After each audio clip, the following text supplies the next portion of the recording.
Good afternoon and good evening, everyone, wherever you are joining us, or you might be in Israel or in Europe, or perhaps good afternoon also to you on the West Coast.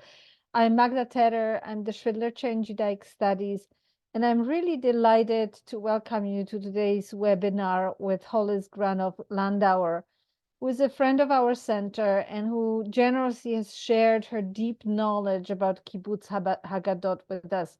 Last year, she gave a really powerful lecture about the kibbutz Haggadot from the last years of the British Mandate, which you can view on our YouTube channel. And this year, she will discuss the Shoah in Kibbutz Haggadot from the Mandate Palestine and also early state. Hollis Granoff Landauer received her BA from Mount Holyoke, MA from UCLA, Near Eastern Languages and Literature.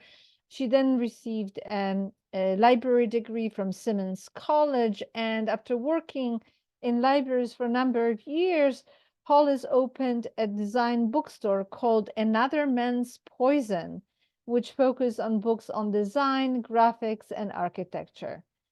For over 25 years, Hollis has been collecting and studying kibbutz Haggadot and kibbutz and kibbutz-related hagadot.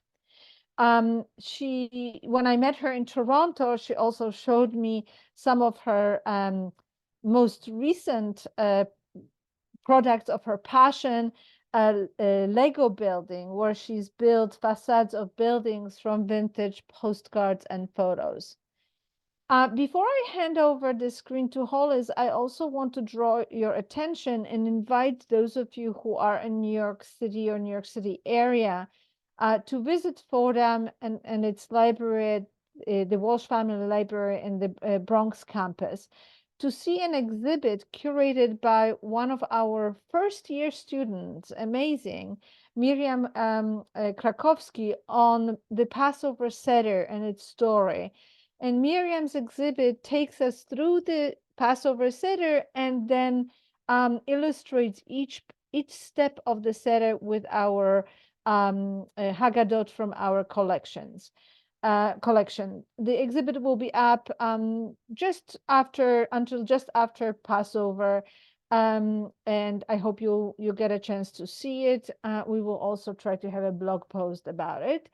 And if you visit, I would like to invite you to see the ongoing exhibit, which will be up until May 20th, Knife, Paper, Words, The Art of Deborah Ugoretz. So now, without further ado, Hollis, the screen is yours. Thank you very much for the very nice introduction. Before I begin, I'd like to say two things. I apologize for reading this. It's with a heavy heart that I speak about the Shoah at a time when genocidal anti-Semitism has appeared on the world stage and seems to be a global phenomenon.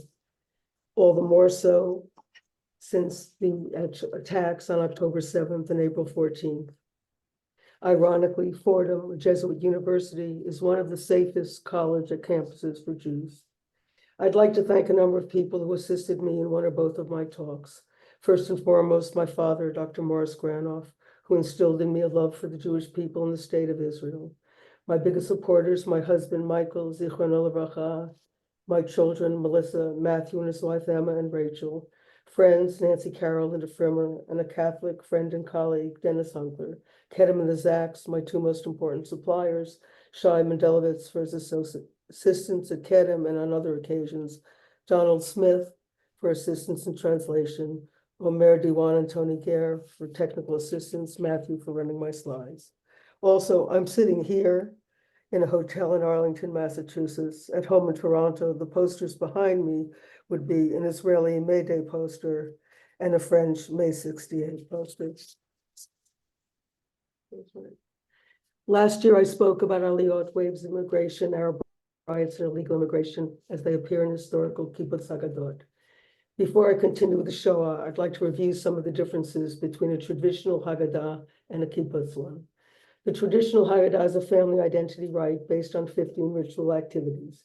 It's experiential. The story is re-experienced, relived, not retold, and the second half of the Seder is devoted to the final redemption at the end of times.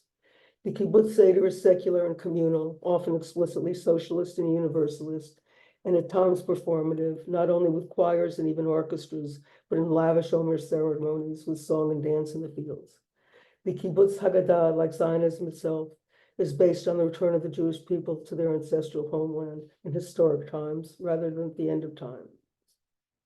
Unique to kibbutz Haggadot are spring passages or Omer ceremonies in place of karpas, local histories and passages reflecting on the year's Seder experience, and communal memorials. Pre-state kibbutz Haggadot are the most important Israeli ephemera and a tribute to the decency and humanity of the Zionist movement. Their excellence can be attributed to the fact that their compilers were not only smart, but thoroughly grounded in Jewish history and the literature they both used and abused. The images are taken from my own collection, University of Toronto's Druck collection, at Internet Archive, the Chonshi team, and the National Library of Israel. I apologize for the quality of some of the reproductions.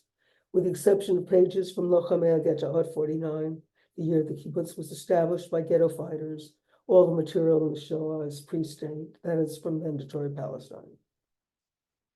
Shoah, catastrophe or destruction, is the Hebrew term for the Holocaust, the genocide of 6 million Jews by the Nazis during World War II, and is derived from biblical sources. Both terms have baggage.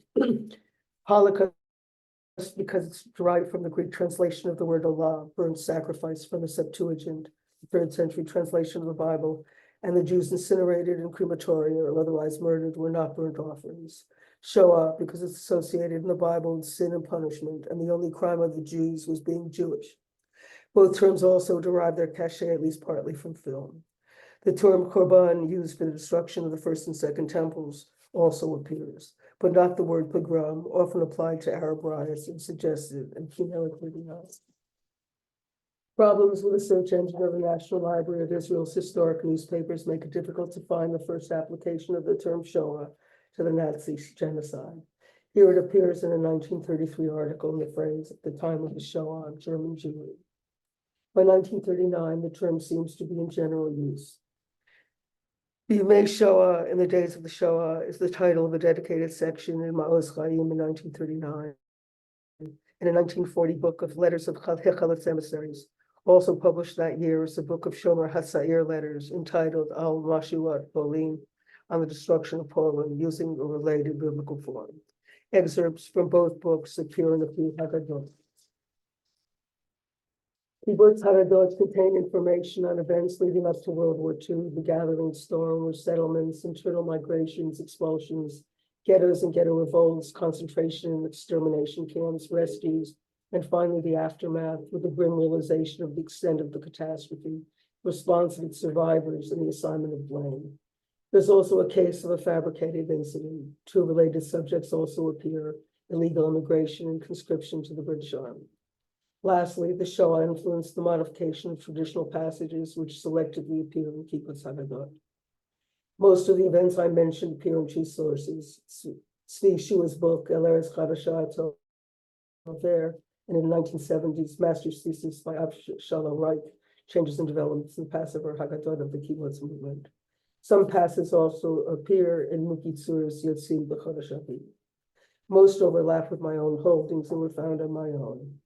The events and sources are generally not identified by either the Haggadot or these sources. In the book Zachor, Yosef Hayim Yerushalmi quotes the 17th century Yom Tov Lippman Heller on recycling old Slichot penitential prayers for the 1648 Cossack pogroms on the grounds it's all the same. The assessment reflects Judaism's perception of history as cycles of slavery redemption, described in the traditional Haggadah and discussed by Yerushalmi as an impediment to the writing of real history. Kibbutz Haggadot seem to concur with this assessment, recycling earlier literature and choosing not to identify specific events, leaving them as generic examples. Kibbutz Haggadot draw on books and newspaper articles and orally written accounts of members of youth movements, ghetto fighters, survivors, and soldiers, polemical prose, poetry, and song, as well as the full range of Jewish history and literature with which they're in dialogue. Some Haggadot view the Shoah through the traditional frameworks of slavery and exile, while biblical and modern laments often appear. The unprecedented nature of the Shoah is taken from the prose of Yosef Hayim Yerushalmi, written on the Odessa pogroms in 1905, the rage it evokes from the earlier and later poems of wrath of Chaim Nachman. Both Ramat Rachel and Givara Shlosha deal with the Spanish Civil War and the German annexation of the Sudetenland. Givara Shlosha includes the prayer for Czechoslovakia by Karl Čapek, a writer and critic known for his introduction of the word robot. It was translated to Hebrew by Avraham Shlansky and appeared the next day in Haaretz. The article employs Jewish tropes. Its title, Echa, how is the name of the Book of Lamentations. The prayer is called the Kinah, the traditional term for lamentation, and it's a Tefillat Kaddish, the Hebrew term for mourner's prayer. Givara Shlosha has general reflections on World War II in a novel reworking of the traditional four questions, replacing eating matzah and maror, dipping and reclining, with milchama, war, tenuat hapoalim, workers' movements, golah, the place of exile, the diaspora, and haaretz, the land of Israel. Among his pages on war are excerpts from an article on Moshe Balance in the editor of Davar, the labor daily, on the cataclysmic effects of war, and from the poem Yemei Habenayim Mitkarvim, the Middle Ages Draw Nigh by Zalman Shneur. Neither text refers to the Shoah. Balance's article is from the 20th anniversary of World War I, and Schneer's poem refers to the 1913 trial of Menachem Mendel Beilis for ritual murder in Russia. Tel Yosef places the war firmly in the traditional Haggadah's freedom-slavery paradigm. It notes celebrating the holiday of freedom amidst the unprecedented spiritual and physical slavery facing all of humanity, evoking Brenner and called the Kveen, called the Tzrich, whoever is hungry, whoever is needy, of Halakman Yah. This is the bread of affliction in the traditional Haggadah. While the historic Haggadot in the 1930s are preoccupied with Arab riots, Kinneret 39, in a designated section on the Arab revolt, speaks of Gezerot, decrees, the traditional term for historic massacres, and days of Korban for the Jews of Germany, Czechoslovakia, and Italy. Bet Hashita, from an article in Davar, ponders the unknown fate of European Jewry. No one knows if the evil will end with the persecution of German and Austrian Jews, or just where the dividing line is. Both are followed by excerpts from two articles by Brenner, killed in the 1921 Arab riots and written in 1906 and 1905 after the Odessa pogroms. They begin, Kayom Hazeh, a day like this, describing the unprecedented times of evil since Israel went into exile, and end with a quote from Mikhtavim Russia, letters to Russia, from Bialitz, Be'er Harigan, the city of slaughter, written after Kishinev, where the Shekhinah, literally the indwelling of God, representing both God's immanence and female aspect, hides her head in a cloud and departs in shame. While the first represents the unprecedented nature of the Shoah, the second is a severe indictment of the perceived cowardly response of Jewish communities to massacres. A chart in Afikim 1940 expresses solidarity with the Jews of Poland, Russia, and Germany. It repeats Brenner's Kayom Hazeh and ends, that day will surely come when I see revenge, borrowing Kiyom Yavo from Moshe Belenson, replacing his promise of a socialist utopia with a day of revenge. Its borders list ghettos and camps and actions against Jewish property, lives, and dignities. In December of 1938, children as young as 2 to 4 were taken by stormtroopers from Germany by train and abandoned across the Dutch border without food or supervision and wandered the forests.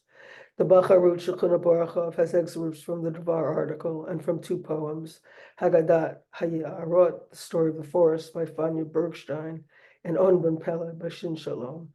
The excerpts from Fanya's poem also appears in Ramat Haratzah. Austria was invaded in 1938, Poland and Bohemian Moravia in 1939. The Nisko Plan, Tochnit Nisko, likened to the resettlement of Native Americans and reservations, was a short-lived plan at the end of 1939 to resettle Jews in the Lublin district of the general government, the middle part of partition Poland. Hazariah 40 describes the orderly roundup of 1,000 Austrian Jews in their harrowing journey. At the bottom of the type page, in the parentheses, the operation is called Masa HaTovet Shel HaElef, the journey from hell of 1,000. Tophet appears in the Bible as a place of child sacrifices and appears in other passages. Radom had a pre-war population of 30,000 Jews, consisting of a third of the population, of which only a few hundred survived. It was occupied in September of 39.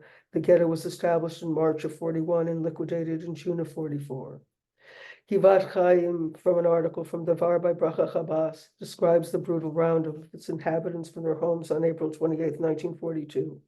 It uses the German term Aussiedlung, evacuation, which it describes as Gerush Lamizrach, expulsion to the east, from which it was already rumored there were no returns.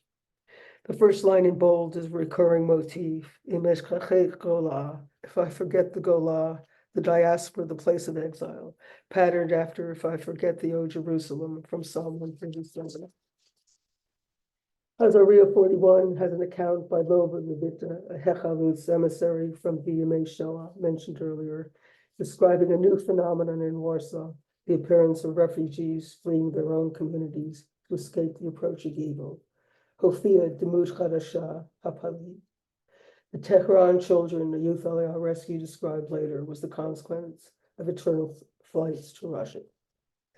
Ma'oz Chaim, from an article in Davar on the planning of rescue operations, describes the dire situation as reported by the Paris Bureau of the Israeli Telegraphic Agency of thousands of Jews killed every day, thousands taken for forced labor, dying of hunger and cold, thousands wandering aimlessly across snow-covered flowers, those expelled, transported from place to place, forced to lie down in the snow at night, dead bodies scattered on the side of the road.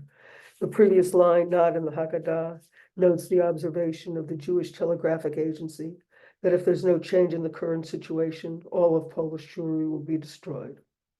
Although the article is about Polish Jewry, the Haggadah treats it as generic. Davar is listed as dictates. Yagur speaks about evil ruling the world and rivers of blood overflowing its banks. It uses the language of Bialik, Hamashchit Yashchit, the slaughter or slaughters from Be'er Haragan, the city of slaughter, and Hatalyan, the hangman from Alashtetah, the slaughter, both poems written after Kishinev. At the top of the page is a ubiquitous lament, Mi Yitain Roshi Mayim, from Jeremiah 8:23. Oh, that my head were water, my eyes the font of tears, then would I weep day and night for the slain of my people. Ma'oz Chaim speaks of our brothers transported in cattle cars, our sisters disgraced, our children blown up, our brothers who rose up against the murderers, thousands who fell defending the ghettos, the rest transported on the road of Avadon, destruction, a biblical term again popularized by Bialik from Megillat Ha'esh, scrolls of fire. Poland was the center of world Jewry with a pre-war population of 3.3 million Jews and a post-war population of 380,000. Ein Carmel, entitled The Destruction of Poland, states, as Poland fell at the feet of its captors, rolling in the dirt and wallowing with floundering in its blood. Overnight, Polish Jewry was destroyed, and we too sit among its ruins, heartbroken at the news. The passage is interesting for a number of reasons. It uses the term Korban, not Shoah, and identifies two forms where a country destroys its Jews, as in Spain, and where Jews are destroyed along with the rest of the country. As luck would have it, the Haggadah says, Jews today experience both types in Germany and Poland. The expression wallowing or floundering in its blood is from Ezekiel 16:6. When I passed by you and saw you wallowing or floundering in your blood, I said to you, live in or despite of your blood. The image is that of an abandoned baby left to die. God passes by and commands the baby to live. In the traditional Haggadah, the passage is understood to mean that the Israelites were redeemed by the Passover sacrifice or by the rite of circumcision. But in the Kibbutz Haggadah, it eventually comes to signify a new ethos, Kiddush HaChaim, the ability to live as exemplified in the Yom Kippur action, the Vilna Ghetto mentioned in Hazariah 48. It replaces the traditional martyrdom of Kiddush Hashem, dying to sanctify God's name. Lastly, expresses solidarity. Ramat Rachel and Kfar Giladi Tel Chai call attention to Poland's plight in a poem by Shin Shalom by Mareh Insight. My son, do you know what's being done in Poland today? What's being done in Poland? Our people are being slaughtered like sheep, slaughtered like sheep. But it ends on a high note. The world will yet awaken in a moment, literally hour of clarity, and every baby will hear the footsteps of redemption, The excerpt from Rachel is followed by 2 separate lines from another of Bialik's poem of wrath, Kiru Lan Chashim, Call of the Snakes. Before the war, Warsaw had a thriving population of more than 350,000 Jews, 30% of the city's population. It was the second largest Jewish city in the world after New York City. Warsaw capitulated at the end of September 39. The ghetto was established in October 40 and sealed in November. By mid-42, 83,000 were dead by starvation and disease. Sylvia Lubetkin and Yitzhak Zuckerman, ghetto fighters and partisans married after the war, during the war, are among the great chroniclers of the Warsaw Ghetto. She mesmerized the Yishuv with her testimony at the 15th conference of Kibbutz Haggadot in Yagur in 46. Its proceedings published under the title Acharonim al Choma, the last ones on the wall. The term is from Brenner. Acharonim Nishar Choma, the last ones remaining on the wall. Anita Shapiro explains how Brenner saw his London publication, Ha'Ma'orer, The Awakener, 1905-6, as the last bastion of Hebrew after the closings of European publications and the decline of Jewish readers. Hanan Hever suggests reading Walls of Barricade from its expression. Kvar Giladi Tel Chai has a passage beginning with a bold subtitle of an article in Haaretz describing the dehumanization of the ghetto inmates. The expelled Jew was not a human being or even an animal, but rubbish to be incinerated. At the bottom of the page is Ezekiel 16:6. Once again, the Haggadah is not geographic specific, though the title specifically mentions the Warsaw Ghetto. A similar article with a slightly different worded statement appears in Haboker. Mass deportations to Treblinka began in July of 42, after which 2 fighting organizations were formed. The ZOB of leftist organizations under Mordechai and Levitch, the Jewish Combatter Fighting Organization, and the revisionist ZZW, the Jewish Military Union.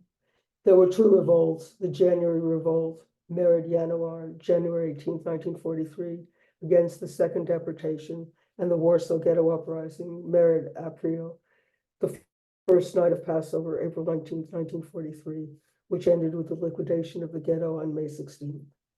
The Warsaw Ghetto Revolt appears prominently in several Haggadot of Ma'oz Chaim in Givar Shlosha 44 and in Lochamei Ghetto at 49. Ma'oz 47 is 3 passages written by Tzvi Lubetkin on both revolts. It begins with the daily roundups and continues with the January Revolt, the establishment of a fighting force, the stirring speech by Yitzhak Katz-Nelson to his drawer comrades just before the attack. We are happy that we prepared ourselves with weapons to meet the enemy, though we may die. And the value of the revolt. They learned they could kill Germans and survive. Passages on the April 19th uprising begin with the preparation for the revolt and describe in graphic detail the initial successes and the final destruction by fire. They end with the escapees around a pit, which will be discussed later. Ma'oz 48, with a very attractive cover, has more information on the uprising under the heading Yetziat Europa, the Exodus from Europe. 2 passages from Zuckerman's Mered HaYehudim, the Revolt of the Jews, published in Mibifnim, and one by Lubetkin.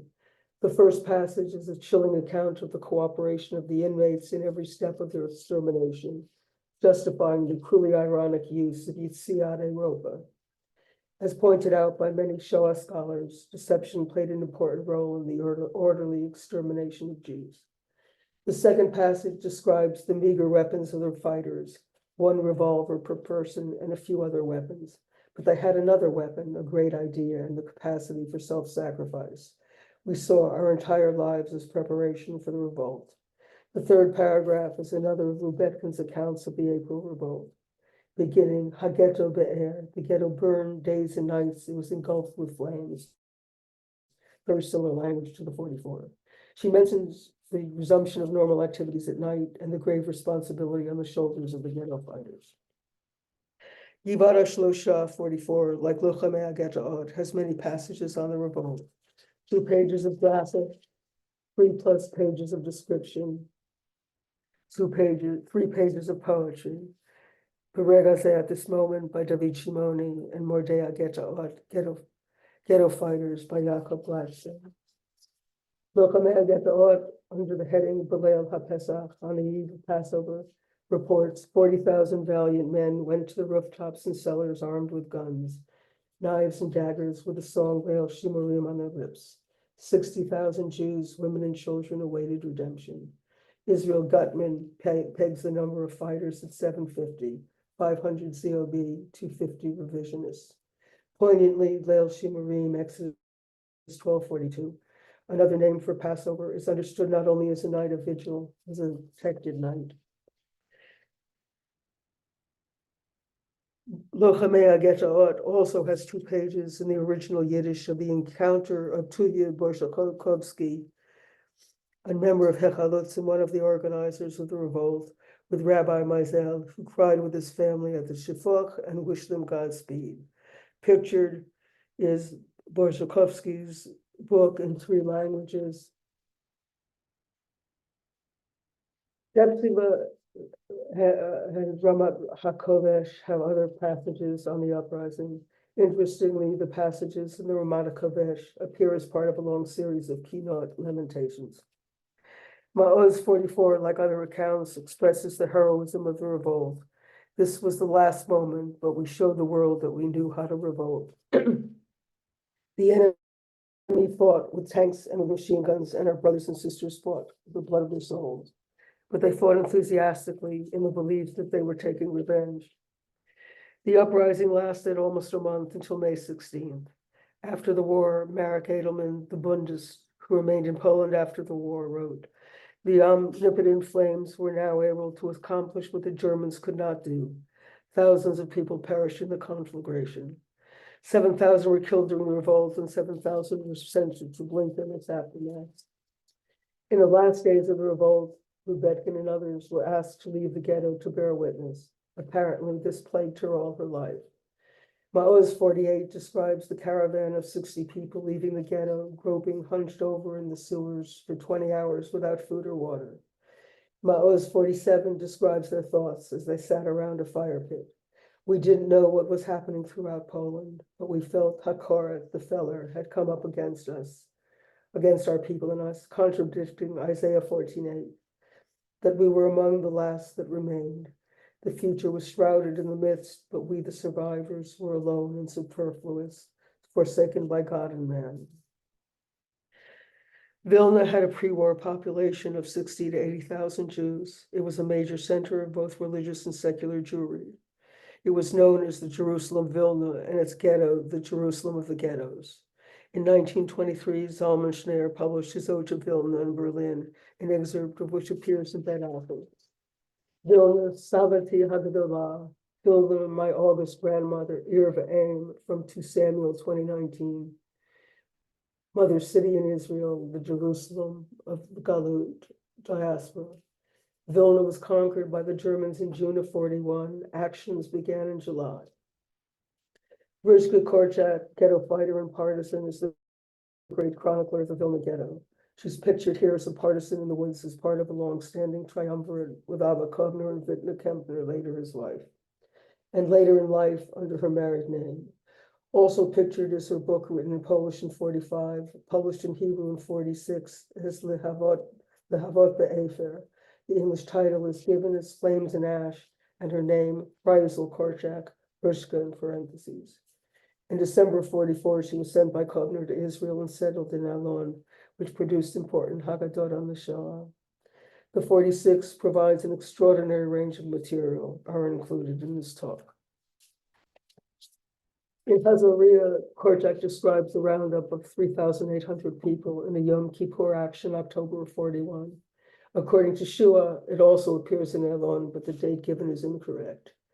Those rounded up were sent to the killing fields of Ponar, against which Abba Kovner warned in a manifesto of December 31st, 41. Selected verses translated by Eddie Leviston. Let us not go like sheep to the slaughter, referencing Isaiah 53:7. Of 80,000 Jews in Yerushalayim Delita, only 20,000 are left. All the roads of the ghetto of the Gestapo lead to Ponar, and Ponar means death. The manifesto was followed by the establishment of the fighting force, the FPO, the United Partisan Organization. Rushka reports, no house was untouched, yet immediately the next day, each person was obligated to continue to go on living. It was forbidden not to go to work. It was forbidden to show pain or sorrow on their faces, and it was required to continue smuggling food into the ghetto. These orders reflect the Holocaust ethos to live at all cost, as understood by Ezekiel 16:6. In Elon 46, a lead into the Kavanah, the statement of intentionality to tell the Exodus story states, in the darkness of our days, the ancient commandment is at our side. We live in our blood from Egypt till today. It ends, the blood will not be forgotten. We can never forget. In spite of the assessment that the ghetto has no future, Ein Beghetto Machar, Hazoria includes the lament, Jeremiah 31:15-17, Kol B'Ramah Nishma, a voice is heard on the heights or in Ramah, where God reassures Rachel, weeping for her people, that there is hope for the future, unlike the lament mentioned earlier. These two laments figure prominently in both historic and more generic hagadot. In Elon 46, Rishka describes Passover in 1943 and 44. In 43, she reports, the ghetto is still alive, but the sword of destruction hangs over its head. We are preparing for the last battle. In the end, however, the revolt never took place, and the ghetto was liquidated in September of 43. Korchak, Kovner, and others took to the woods before its fall. In 1944, she reports Passover among the partisans. Belgium had a thriving pre-war population of about 25,000 Jews, 45.5% of the population. After the war, there were 1,000 or 2,000 left. The town was occupied in September of 39 and the ghetto established in July of 40. Mass deportations to Auschwitz began in May and August of 42. In August of 43, the local branch of the ZOB revolted against the final deportation. Ein Harod describes the death of its leader, Flimka Plotnitsky, a Dror activist and beloved courier, when the Germans stormed her bunker. The text is from the testimony of another Dror activist, Yosef Korniansky, to the 14th conference of Kibbutz Haggadot at Givat Brenner in 44 and published in its proceedings. Korniansky describes himself as the refugee who came and told, Vayavoa Palit V'yageh, using biblical verb forms evoking its mythic character. The title, Eich Naflu Lochamei Ghettoot, How the Ghetto Fighters Fell, recalls the wording of Jonathan's falling in battle from 2 Samuel 1:25, Eich Naflu Giborim, How are the mighty fallen. At the bottom of the page is Ezekiel 16:6. The next page has excerpts from Shaul Shinachovsky's Baruch of Magensa, Mainz, followed by the Shafach, Pour Out Your Wrath from the traditional Haggadah, both related to the massacres of the Rhineland Jewish communities during the First Crusade.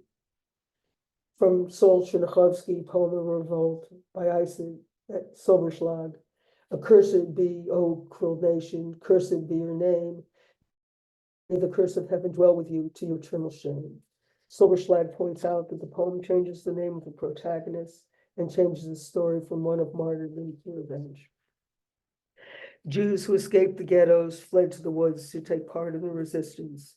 Elon has two accounts by Yoel Karmi and Abba Kovner. Givana Shlosha notes that it took enormous courage to go to the woods because Jews were attacked by both locals and non-Jewish partisans. But the young understood they couldn't save their relatives in the camps, but fleeing to the woods would allow them to take revenge. Hepzibah mentions the various experiments of the Germans to annihilate the Jewish people, from ghettoization and forced labor camps to the roundup and cattle cars on Passover of 42. January 42 was the date of the Wannsee Conference, which formulated the final solution. The language is taken from the Haggadah. Hitler is Pharaoh. The The labor camps is avodat perek, backward labor from Exodus 1:13, one of the midrashim on Deuteronomy 26:6, the second verse of the central midrash, the core of the traditional Haggadah's identity right. Their tribulations are makot, the term for the 10 plagues. Elon has an eyewitness account by L.A. Hadari, which describes the daily transport of the dead to the crematorium of Mauthausen, a concentration camp, and mentions cannibalism. According to Kfar Giladi Tel Chai, the Warsaw Ghetto fighters paid with their lives for revolting, but the Shekhinah rose from the ashes, vindicating, as it were, Bialik's Shekhinah, who hid her face in shame. And when the Jews ignited the Inferno Tophet of Treblinka, somewhere the star of the rebirth of the people was ignited. In August of 43, inmates set fire to the crematory of Treblinka. The verse at the top of the page from Bialik's Mishirei Bar Kokhba, likening the leader of the last Roman revolt to the Maccabees, extends the comparison to these fighters, putting the revolts in line with one of the two classic models of revolt mentioned later in Alumot 44. Gaton mentions graves strewn across Poland from behind the walls of Warsaw, Ben Chomat Varsha by Chana Gelbart and Yerachmiel Helfgott, cited by its subtitle from the Diary of Pioneers in the Underground. Kibbutz Haggadot record a number of heroic rescues.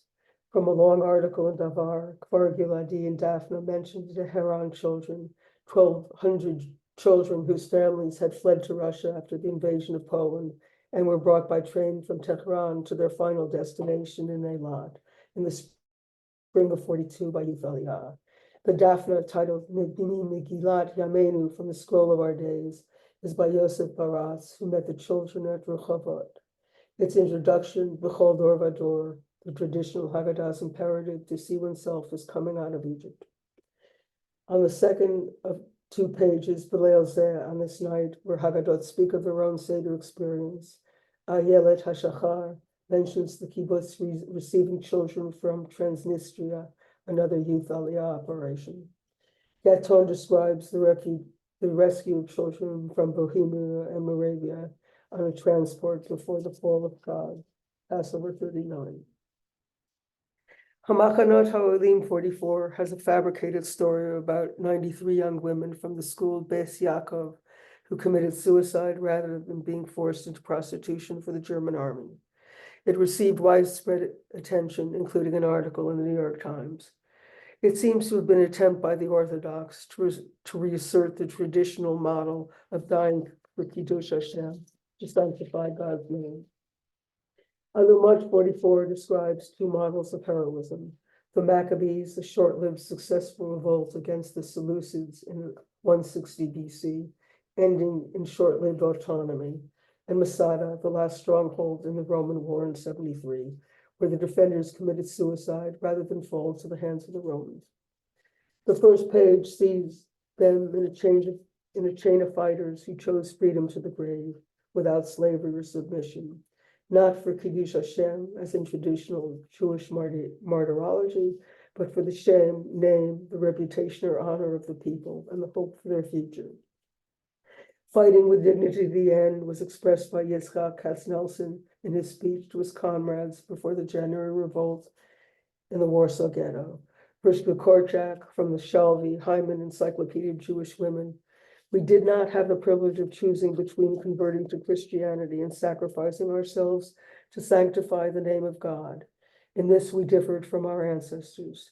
We did have a choice of the manner in which to live to the very end as free Jews. Kibbutz Haggadot deal with 2 related subjects: illegal immigration in response to restrictions on legal immigration and fighting in the British Army. Pictured here is the most famous immigrant ship, the Exodus, Yetziat Europa Tashaz, and a letter from Moses Mosenson as a regular in the British Army, later a member of the Jewish Brigade, where Palestinian Jews fought under their banner. In September of 39, Ben-Gurion had vowed to fight the war as if there were no white paper, and to fight the white paper as if there were no war. Kibbutz Haggadot of extensive information on the white paper and illegal immigration. Examples of illegal immigration can be found in my earlier lecture. The Shoah produced several iconic songs that are still sung today. The first two were written in Yiddish and sung in Yiddish and Hebrew.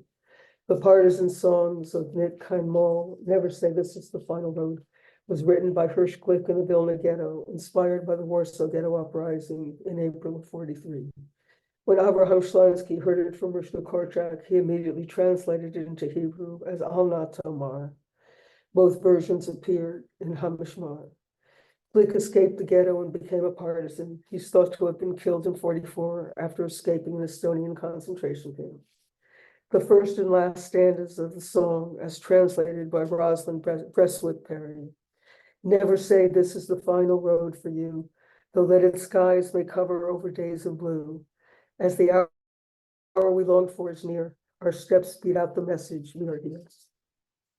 The first lines in the entire song are pictured in Yiddish and then in Hebrew.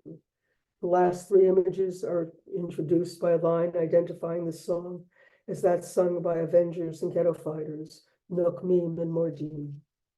Pictured here is the song in three languages. Among the best recordings are those by Paul Robeson in Moscow in 1949 and Chava Alberstein. This is from the Alberstein recording.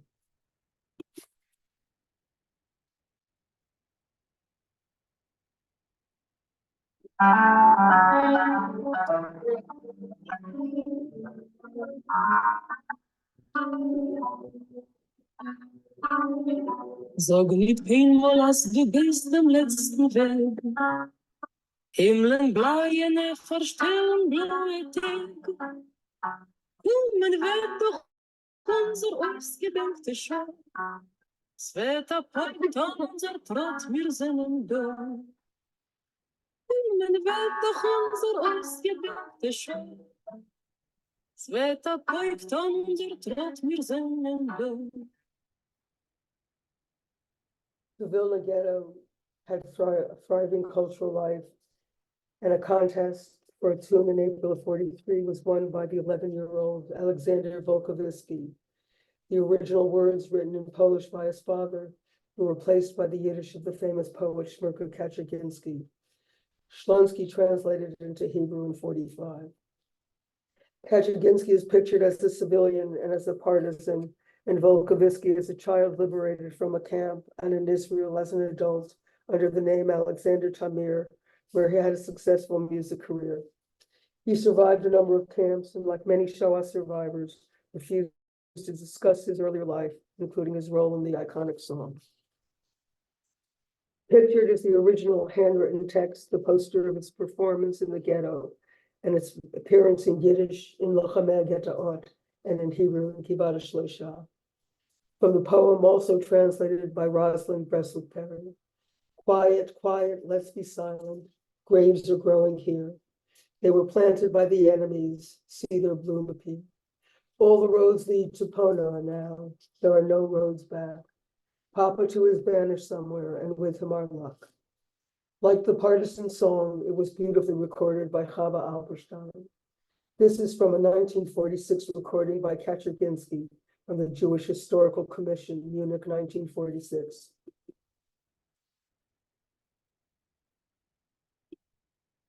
Stiller, Mechaber Kaczynski, Musik Volkovitsky, gesungen durch Mechaber. Stiller, stiller, lass mir schweigen, Quorim wachsen dort. Haben sie verpflanzt die Sonne im grünen See zum Blau. Ihren Wegen zu Panar zu, führt kein Weg zu ihm. Ist der Tatebuch verschwunden und mit ihm das Glied. The British Army, with the assistance of the Yishuv, parachuted 32 Jews back to Europe to carry out tasks for both organizations between 1943 and '45. Chana Senesh, parachuted to her native Hungary, was captured, tortured, and put to death November 7th, '43. Here she appears in a Purim costume as a Hungarian soldier as she appears in the fourth row in a sheet of JNF stamps, along with 6 other parachutists and on her kibbutz. Stanish wrote the poem Ashrea Gafur, Blessed is the Match, before she crossed from Croatia to Hungary. The poem was almost lost because her companion, Reuven Daphne, initially threw it out. A tribute to self-sacrifice that seems to prefigure her own heroic death. Stanish in the song became the symbol of the parachutists. Here, the original is pictured alongside appearances in Lochamei Haggadah, Vivada Shlosha, and her own kibbutz. Translation by Marie Serkin.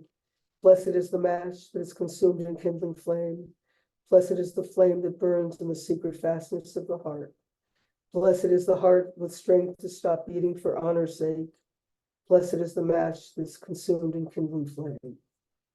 The poem was set to music a number of times. This is the tune by David Zahavi.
Haggadot deal with the aftermath of the Shoah, the near total destruction of European Jewry, and the feelings and hopes and dreams of survivors. Vivada Shlosha begins with excerpts from an article by Moshe Prager in 1944, in which he notes that the full horror of the Shoah was revealed in all of its nakedness. The liberating armies found whole communities once populated by millions of Jews, simply devoid of Jews. Zraim begins, European Jewry is no longer, but Jews remain. They're few in number, Bodedim, Mumid, Tamim, lonely and orphaned, saved by miracle or chance. Maoz 44 picks up on the theme of individual and communal orphanhood. It continues with extensive passages on the aftermath, its devastation, cries for revenge and hopes for Aliyah, praise for the Warsaw Ghetto fighters and the unity of the Jewish people. The first part asks, where is Polish Jewry? Where is the center of Hasidism? Where is the center of Torah? Where is the center of pioneering Zionism? Who will fill the place of Jewish youth of Lithuania, Latvia, Estonia? Yitzhak Katznelson, mentioned earlier in his speech to his comrades on the eve of the January Revolt, is the great poet of the destruction of the Jewish people. He was caught in a sting operation after the April uprising and sent to Vitel, where he wrote his great poem and diary, Pinkas Vitel. Song of the Murdered Jewish People, Das Lied von euch gehargeten jüdischen Volk, consists of 900 lines in 15 sections of 15 quatrains. One copy was buried in a bottle, another was smuggled out in the handle of a suitcase. Both survived. The text in Lochamei Haggadah is the 12th to 15th quatrains of the first section, pictured first in the original handwritten text and in typescript. While the two songs written in Yiddish appear in Yiddish in Lochamei Haggadah, the song appears in Hebrew translation as it does in the Vayam. Both Haggadot have the 13th quatrain, translated by Noah Rosenblum. Come from Treblinka, Sobibor, Auschwitz, come from Belzec, Ponari, from all the other camps. With wide open eyes, frozen cries and soundless screams, come from marshes, deep sunken swamps, foul moss. The last lines seem to recall the revival of dry bones in Ezekiel 37, verses which also appear in Kibbutz Haggadot. Pictured here are the original Yiddish edition, Paris 45, the 1949 Hebrew edition by Menachem Zalman Volkovsky under the title Hashir, Al Ha'am HaYehudi Sheneherag, and 2 bilingual Yiddish English versions. In his Vitel diary, Katznelson returns to Hebrew. Chalom Chalamti, I Had a Dream, was a short poem written in August of 43 under the title Lama El, Why God? Pictured the original handwritten text and appearances in Kibbutz Haggadot Chefziba and the English translation of the Vitel diary. I had a dream, a terrible dream. My people are no longer. My people no longer exist. Why and what for? Alma Lama, did they die in vain? The old, the young, even women and children are no more. With the establishment of the state of Israel, Shin Shalom wrote a counter poem, Chalamti Chalom. I had a dream that we were suddenly saved from slavery, exile, and foreign land. Katznelson ended the diary abruptly, saying that it would drive him mad into suicide to continue writing. In the end, he was shipped to Drancy as his last son and murdered at Auschwitz in May of 44. Haggadot mentioned earlier provide figures demonstrating a clear understanding of the extent of the Shoah. Givara Shlosha 45 states, one could assume that in the slaughterhouses of Majdanek, Auschwitz, Treblinka, and Belzec, more than 5 million Jews were killed, men, women, and children. Ma'oz 44 mentions 6 million holy martyrs. Dema'ot by Tabenkin cited later mentions 7 million. Givara Shlosha 46 states, at the end of the war, there were more than 300,000 Jewish children in the concentration camps, a very small number. They killed our children. The majority of survivors were women, among the men, the youngest and healthiest. According to Zeraim, the survivors of the camps were changed by the terrible slaughter, but for the most part remained strong in body and spirit. This was a new generation, not a generation learned in Torah and steeped in tradition, but a generation of the camps and ghetto fighters. Kibbutz Haggadot deal with a range of complex emotions of survivors and their hopes and dreams.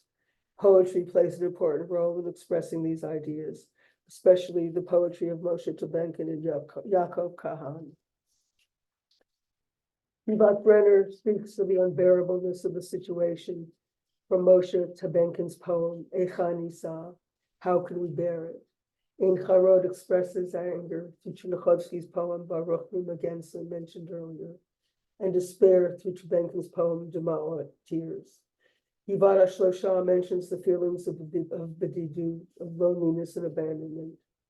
Tel Yosef speaks of the hopelessness of being the world's perpetual victims, expressed in Kahan's Ru'et HaResha, see the evil. From Shimon Halkin, and you, the eldest of peoples, first to be pillaged ever and everywhere. What hope still have you now in such a world and at such a time? According to Kibbutz Anglo-Balti Binyamina, the chain of pain and suffering continues on and on from Egypt unto this day, unto this day. And Ein Carmel states, the Jews are always at the forefront of agony and suffering. This is the destiny of the Jewish people, marching from Churban to Churban, from destruction to destruction. The desire for revenge is the most common emotion expressed. It appears as a motivating force in the Warsaw Ghetto Uprising in Maoist 47, and among the children who survived the camps, and among those who took to the forest in Givara Shlosha 46. Afikim, as mentioned earlier, expresses belief in the inevitability of revenge.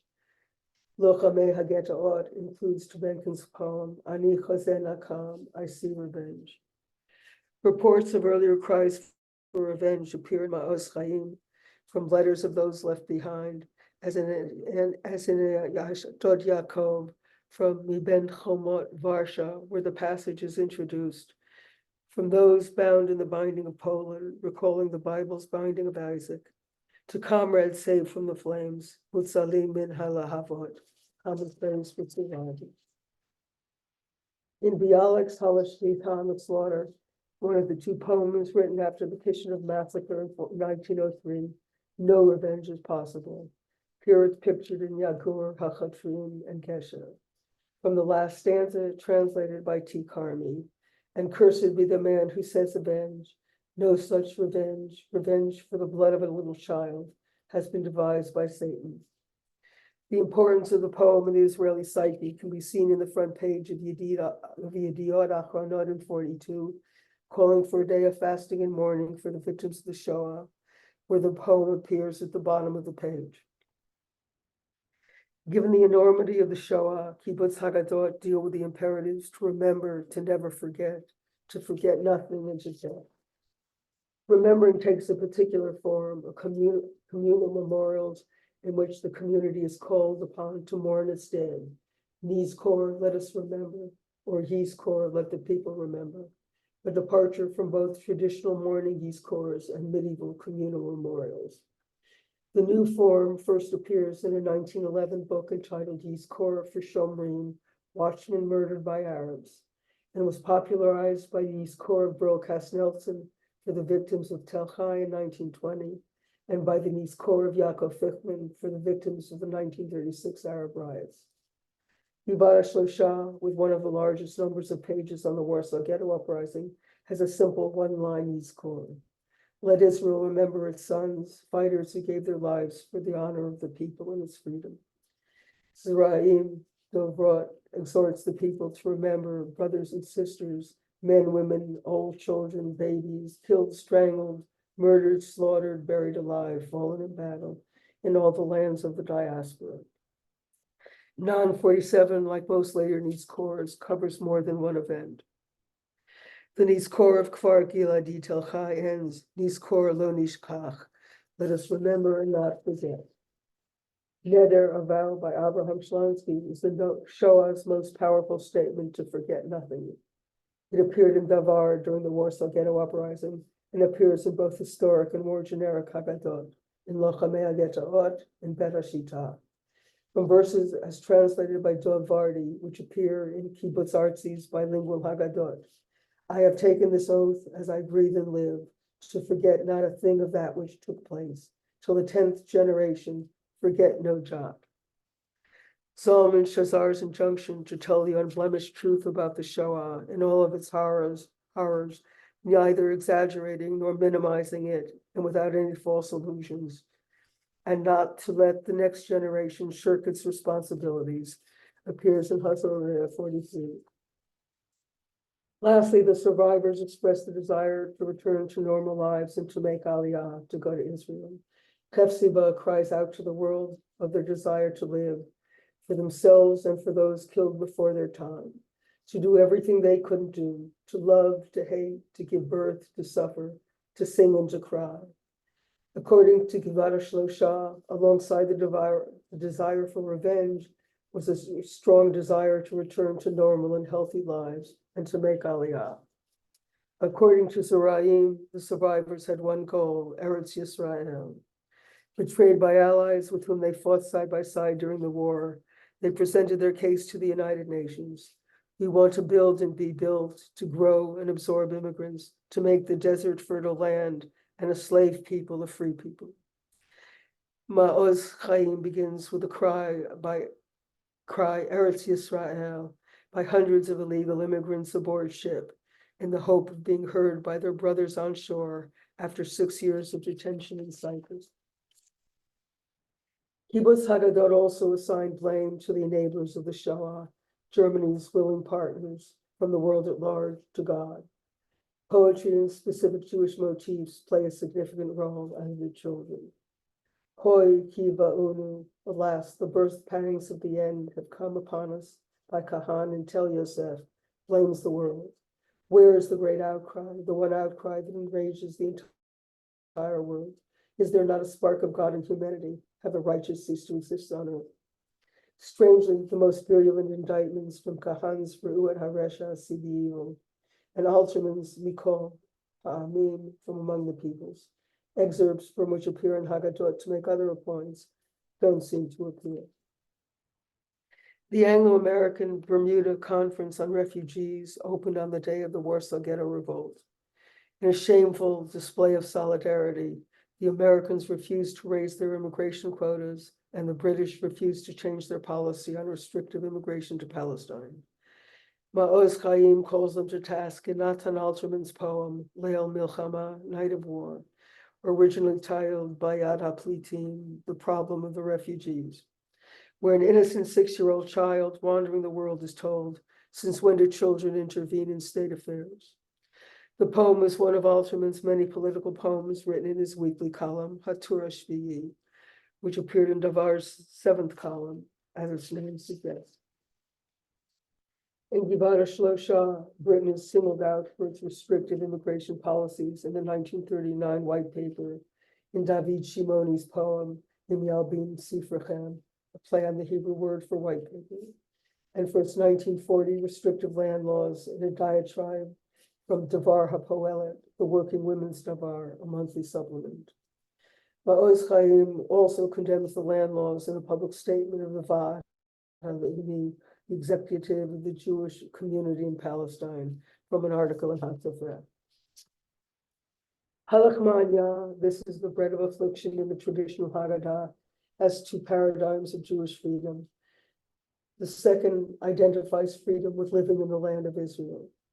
Some kibbutz Haggadot pick up on the theme and relate the Holocaust to Jews living in exile, galut.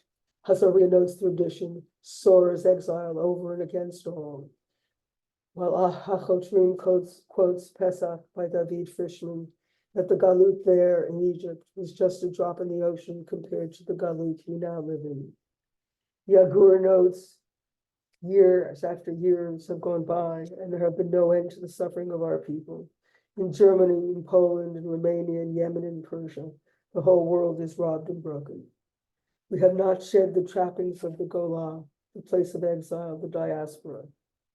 According to Kibbutz Artsy 43, this is the people of the Golah, visited by the sword of destruction in killing centers and death wagons. These are the Jewish communities who went up in flames, literally burned at the stake. But these are not the autodafes of the Spanish Inquisition, but the crematoria of the Shoah. A dedicated section in Kedmas Dom is entitled Golah Churban, Golah and Destruction, linking the tour.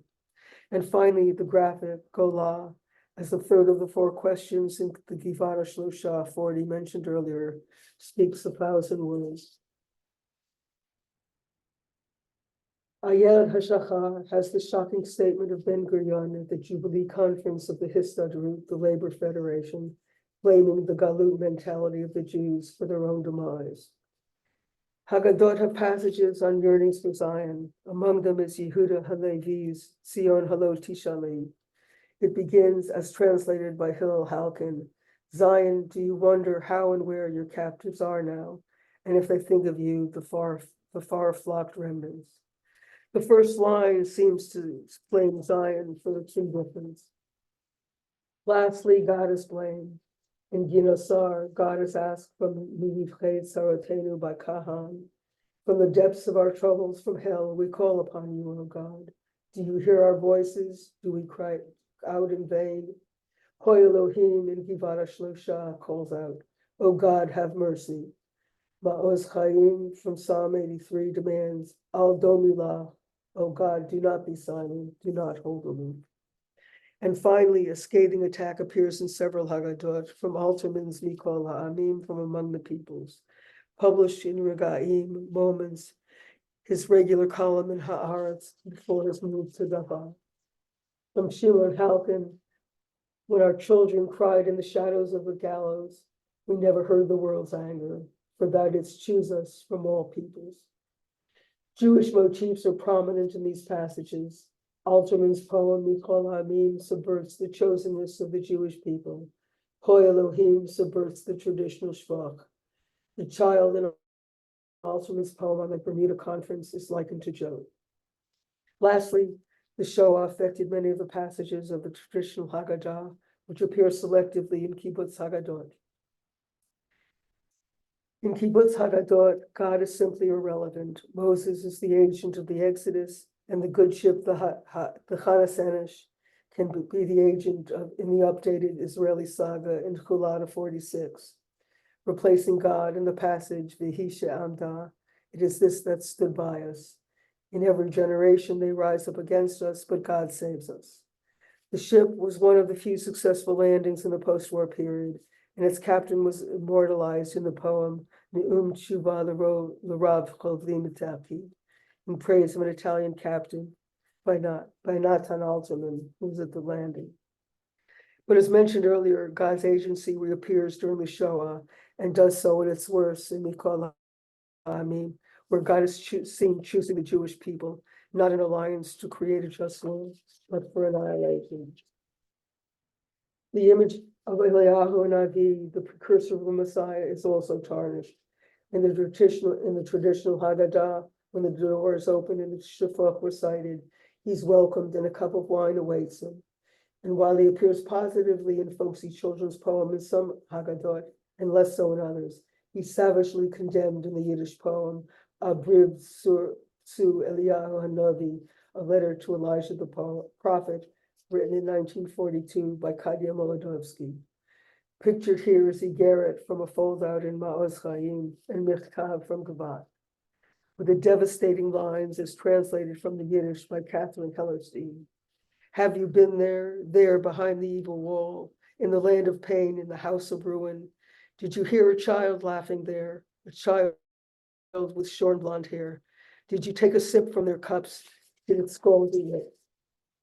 Lastly, the shofar, pour out your wrath, calling on God to pour out his wrath on those who don't know him, was removed from Kibbutz Haggadot before the Shoah and later restored.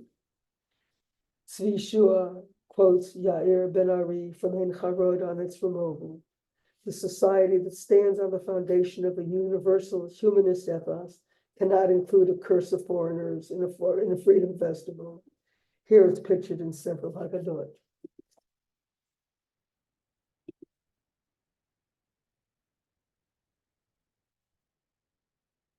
Thank you so much, Hollis.